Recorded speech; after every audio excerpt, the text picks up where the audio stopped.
I was 7 years old, I told my mother something with complete certainty that one day I was going to be the president of Kenya. Now, to be clear, I had no political experience, no manifesto, and probably while wearing an oversized short and holding a mango juice box on one hand. But in my defense, I had evidence. Barack Obama and I are both left-handed, and we're both born on the same exact date, 4th of August. To you, it may seem like a coincidence, but to a 7-year-old child, it felt more like a destiny. My mother did not laugh. Now, to many of you here living in Africa, you know the power in that moment. Because whenever you tell an African mother something completely outrageous, there's that look on her face. A mixture of belief, concern, certainty, uncertainty, prayer, and a bit of preparation. Because she might be thinking, this child might either change the world or cause significant disruption in it. But that moment mattered so much to me because it gave me hope. And it showed me that dreams are simple. It showed me that when you have ambition and when you work hard, you will eventually arrive and maybe achieve your dream. But later on in life, I realized something, that sometimes life will refract you. It might not break you, but it will bend you. And it might make you ponder and ask yourself, am I where I really wanted to be? Because life, just like light, as defined by physics in terms of refraction, refraction is when it's a bending of light as it passes through a different medium. And just like that, that is exactly what life is. Because all of us, we all go through challenges, expectations, migration, transformation, and hopefully hope. Because at the end of the day, that is why I truly believe the provocateur's lens truly matters. Because life is not straight like an arrow. And I began starting to understand this when my family and I moved to Uganda in 2016. It was a new country, new people, new environment, new school, completely new set of ideas and systems. And at the time, my parents were my rock. And I was able to see in them what the quiet resilience they had in life. And at that moment, they taught me something very important that will stick with me throughout my whole life. And that is the art of change. And that life will never remain unchanged. And that is a philosophy that we ought to live with every single day. Because for so many people here in this room, we expect life to be easy because we're usually born and we usually dream. We have certainty, we have expectations, and we have confidence. But then life comes at us. But my parents showed me something, that you should always strive and take hope and take pride in the change that you see.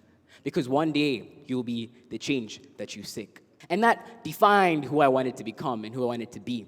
And that's what made me who I am today, I would say. Because every single day, I strive to question things. I strive to have a curiosity, a curious mind, and ask questions. And eventually, I learned a word for that behavior, and that is provocateur. Many people connote it with something negative, with being stubborn. But I believe being a provocateur is saying no to passive thinking, and it is trying to find clarity in systems, trying to find clarity in how life works. And I found myself navigating this in leadership, because for far too long, leaders try and preserve systems, yet true leadership is about trying to change thinking so that people can see differently. And so I wanted to understand and learn more about leadership. So I put myself through leadership. And I remember through school, I was in leadership positions in debate, public speaking, residential leadership, and later on, student initiatives. Because I started asking myself, how can I make this place better?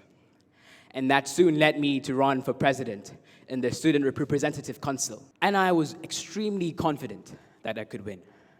Not because I thought I was perfect, but because I believed in the vision. And the vision was Tuko Pamoja, which my friend and I, Manan, crafted together one evening. And when I sat there and now understand what Tuko Pamoja means, loosely translating to we are together in English, it's about understanding leadership being deeply human.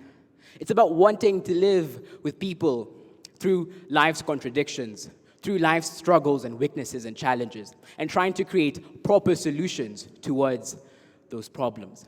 And that soon later led me to run for presidency. Now, don't get me wrong, many people loved the idea. People in the hallways kept on saying, Tuko Pamoja. And that kept on funneling me with confidence and more energy. Because again, the momentum was building, that beautiful momentum.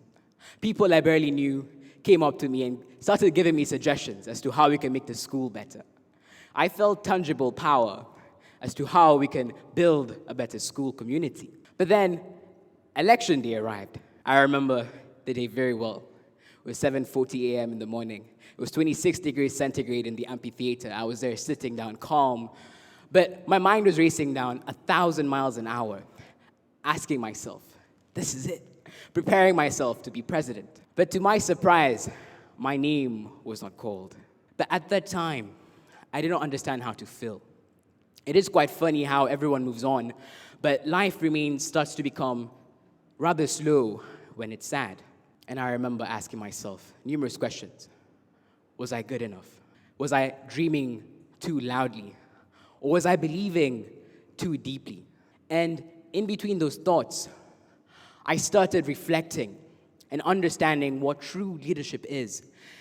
And it is simply this, that you do not always have to lead from the front of the podium. There is power from leading from behind. And later, I started becoming a more involved residential captain in our residential community. And I started asking questions, as always. And I started listening to people who felt hard and checking in on students who felt like they had difficult days ahead of them. And to me, at that moment, a wonderful lesson hit me, and that is, the greatest leaders are not always the loudest in the room, but the greatest leaders are the ones who are with you in that room at that certain moment. And then I later dived into Big One, Little One mentorship program, curated by Ms. Minal and a few other students. And I found hope in that group because I saw small little moments of presence, of encouragement, and of consistency, creating hope for the younger generation because our future lies in their minds. And then I later went into Ocean Eyes, an environmental initiative program tasked with looking after our coral reefs in the coastal community. And I saw the real power of serving something greater than yourself. I saw the power of community and the power of service. And that maybe, just maybe, that there is something larger than yourself. I love this quote about leadership, and it goes like this. It states that the truest form of leaders are not people, are not the titles that they held, but the other lives that they touched. And to me, that signifies something incredibly important. Because at a time when life bends us in different directions, at a time when life pulls us in various ways, we always need a force in us that will make us stay put in what truly is who we are and how we can relate. But then, in Africa, young Africans, dreaming is not the problem.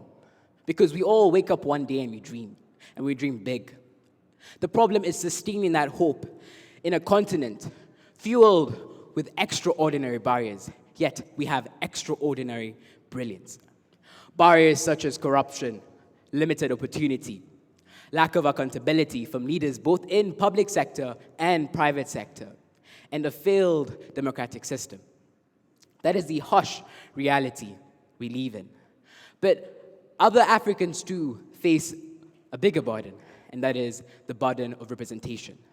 Because we're taught to believe that when we enter a global stage, that we not only are there for ourselves, but we are there for our school community, we're there for our family, we're there for our country, and we're there for our continent. And I remember something my grandfather told me one day when we were walking in the farm. And it's always going to stay with me for the rest of my life. And he told me, Keith, wherever you go in life, do not shame your people. Now, he did not tell me not to be perfect. He told me, carry your people with dignity.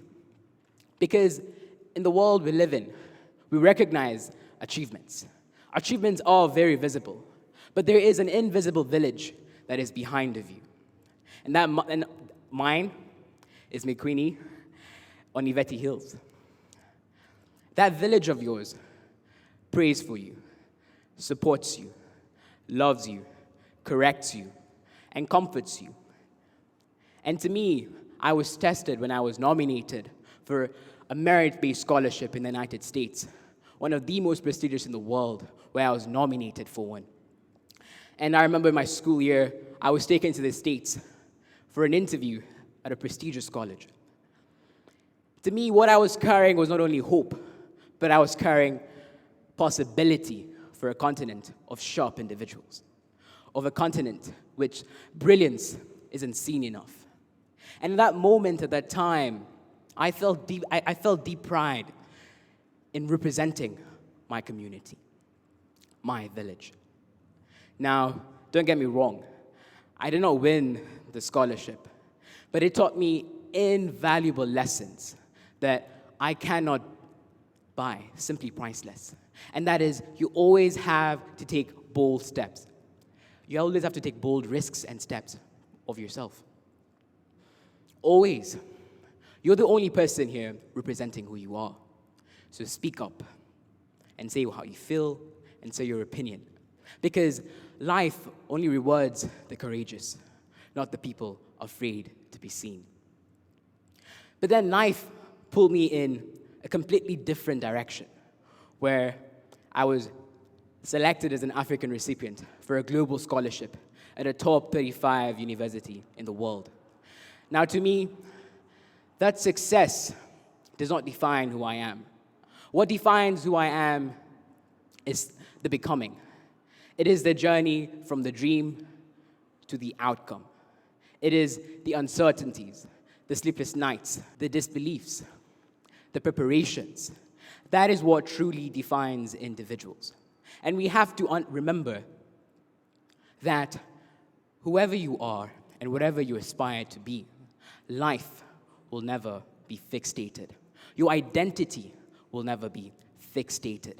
And that, to me, matters so much as a provocateur, because it frees you up to expand yourself and to try and understand the world and different perspectives and try and grasp different ideas and connotations as what it truly means to be yourself and what it truly means to live with certainty.